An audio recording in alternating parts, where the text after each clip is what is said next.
मनोज जरांगे पाटील किल्ले शिवनेरीवर नतमस्तक। सकल मराठा समाजाच्या वतीने मनोज जरांगे पाटील यांच्या स्वागताची जोरदार तयारी करण्यात आली आहे। जरांगे पाटील यांनी किल्ले शिवनेरीवर आई शिवाई देवीचे दर्शन घेतले।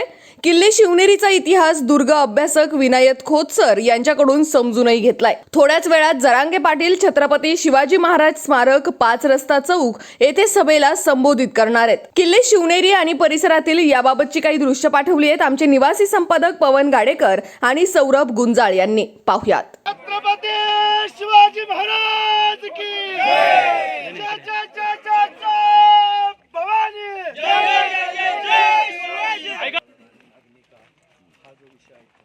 एक मराठा लाख मराठा, एक मराठा लाख मराठा।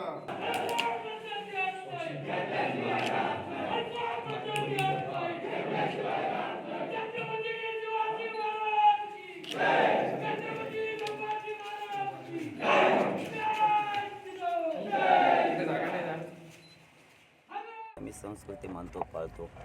मी यापेक्षा सर्वोच्च स्थान आम्हाला आमच्या आयुष्यात कोणचं नाही। पृथ्वी तलावरच या जगातलं सगळ्यात मोठं आम्हाला प्रेरणा देणारं आमचं शिवजन्मभूमी स्थान ते कंपाळी माती लावण्यासाठी आलो, कारण हे आमच्यासाठी उच्च स्थान आहे। आता याच्यापेक्षा आम्हाला काहीच मोठं नाही महाराष्ट्रातल्या देशातल्या जनतेला तिथं नतमस्तक होऊन, कारण इथंच अन्यायाविरुद्ध लढण्यासाठी आणि विश्वाला एक स्वराज्य दिलं अन्यायाविरुद्ध लढण्यासाठी आम्ही अन्यायाविरुद्ध लढतो।